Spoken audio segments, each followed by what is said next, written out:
Nawashukuru kwa nafasi ya kuchangia Wizara ya Fedha. Shughuli hii nilikuwa napitia CV ya Mheshimiwa Waziri wa Fedha. Balozi aliwahi kuwa China, amekuwa naibu kamishna UNESCO Faransa, katibu mkuu wa fedha 2006 mpaka 2021, uzoefu wa kutosha kabisa. Mtendaji mkuu wa ZIPA, TRA Zanzibar, BOT, DIB, TRA, ZPA na kadhalika. Yaani CV ni ndefu kwa kweli. Mheshimiwa Waziri, hongera sana. Kwa maana yake ni kwamba Wizara ya Fedha ni mtu ambaye ameshiba CV. Na tunatarajia utendaji pia na wenyewe ushibe katika wizara hii. Na Mheshimiwa Mwenyekiti, kwa kuwa wizara hii ndo inatoa fedha maeneo yote ambayo tumechangia, mimi naunga mkono hoja ya mwanzoni ili Mheshimiwa Waziri na wenzake wakafanya kazi. Lakini Mheshimiwa Mwenyekiti, wizara hii ndio inatakiwa ipeleke fedha za maendeleo katika maeneo mbalimbali baada ya kuzikusanya. Tulizungumza kwenye bajeti iliyopita baadhi ya wizara, tukasema kuna madeni makubwa ambayo wakandarasi wanadai. Kwa mfano, Wizara ya Maji yenyewe inadai trilioni 4. Rorya Tarime bilioni 134, Songea bilioni 145, Makonde Mtwara bilioni 74, Mafinga bilioni 48 na kuendelea. Hiyo ni mali ya maji tu. Barabara wanadai trilioni 1.2 pamoja na riba. Barabara zetu ni mbovu. Na Mheshimiwa umekalia kiti hapo, lakini nikikwambia sasa hivi upande gari utoke Singida unaenda Manyara, alafu kamwambia ni mwenyekiti wa bunge, watakataa wewe sio mwenyekiti wa bunge. Kwa barabara ilikuwa ni mitikisiko na shida zilizonazo. Maana yake kwa Mheshimiwa Mwenyekiti, Mheshimiwa Waziri, una kazi ya ziada kufanya. Tunataka fedha ziende kwenye maeneo ambayo tumekubaliana, na fedha za mifuko ziende kama zilivyopangwa. Asubuhi wabunge wameuliza maswali hapa, wanauliza matundu ya vyoo, wanauliza miradi ya maji, wanauliza sima josho, wanazungumza madarasa, nyumba za watumishi, barabara mbovu, miradi ya maji. Yote haya yanahitaji fedha. Kwa Mheshimiwa Waziri, tuombe tusaidie sana katika eneo hili ili kazi iweze kufanyika. Mheshimiwa Mwenyekiti, mimi wanaenda nafanya utafiti mdogo tu kwenye maduka.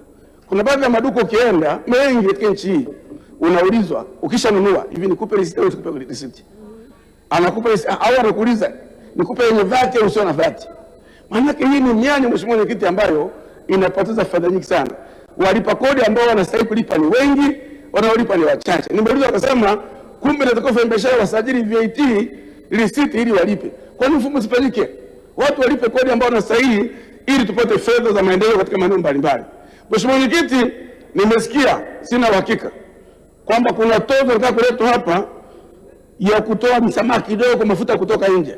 Maoni yangu ni kwamba mafuta ya kula kutoka nje yaongezwe kodi ili viwanda vya ndani vifanye kazi, wakulima wetu watengeneze alizeti, tena ni mafuta safi hayana chemicals, tuwainue uchumi wetu. Kwa Mheshimiwa Waziri, usibutu kupanga kuleta tozo ya kushusha mafuta kutoka nje ya kula. Leta hapa tupeleke, tuongeze kodi, watu wetu walime alizeti na viwanda vidogo vidogo. Eneo lingine kuna juisi hapa tunapewa chemicals. Watu wanalima matunda, maembe yanaoza, na yenyewe concept zile kutoka nje za chemicals waongeze kodi ili matunda ya kwetu yauzwe, machungwa yasiharibike, maembe yasiharibike, watoto wanufaike, na hiyo ndio kuwasaidia uchumi uweze kupanda. Kwa Mheshimiwa Waziri, kama kuna mpango uache kabisa, hatutaunga mkono.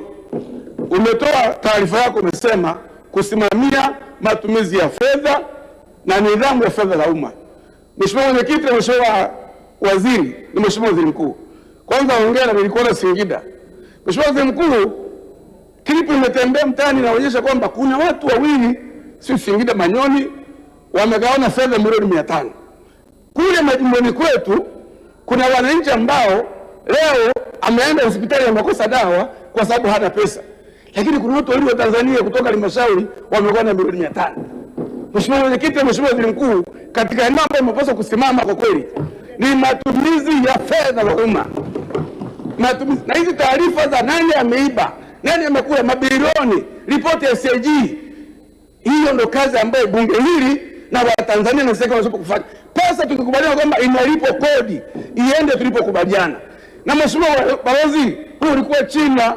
Juzi tumeona wa China wanasema kuna mawaziri wawili wamekula rushwa wananyongwa. Sisi na hao watu ambao wanaiba hapa Tanzania, sisi tuwanyonge tu. Mwenyekiti wa kamati anasema kuna fedha imekaguliwa na hoja za serikali za ukaguzi miaka 19 tunapiga kelele hapa. Sasa kama kuna mtu aliiba mwaka jana akaachwa, mwaka huu sutamwacha. Sasa lazima tuwajibishe watu. Mheshimiwa Mwenyekiti, Mheshimiwa Mwenyekiti, napendekeza kwenye bunge hili tumepitisha bajeti nyingi.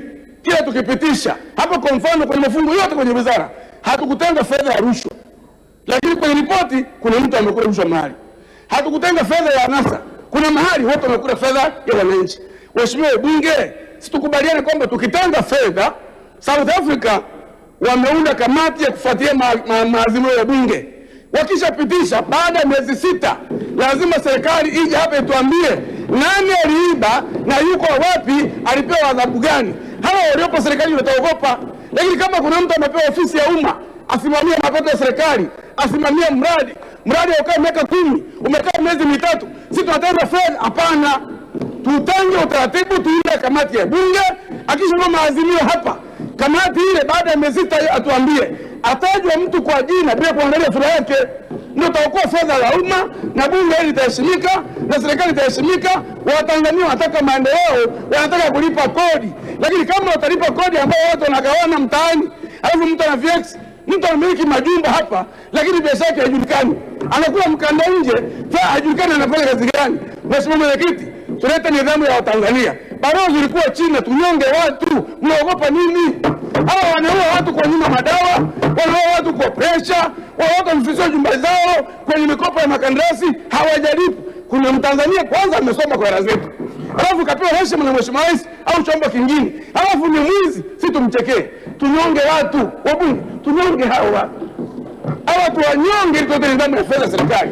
Hayo matrilioni tunapitisha, lakini tunataka mwakani akija waziri atuonyeshe kwenye mifuko maalumu amepeleka 100% na miradi ya maendeleo imekamilika.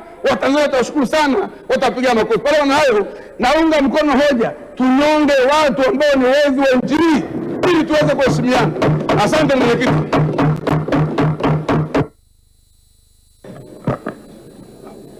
Mheshimiwa, tumefika mwisho wa kipindi chetu kwa mchana wa leo.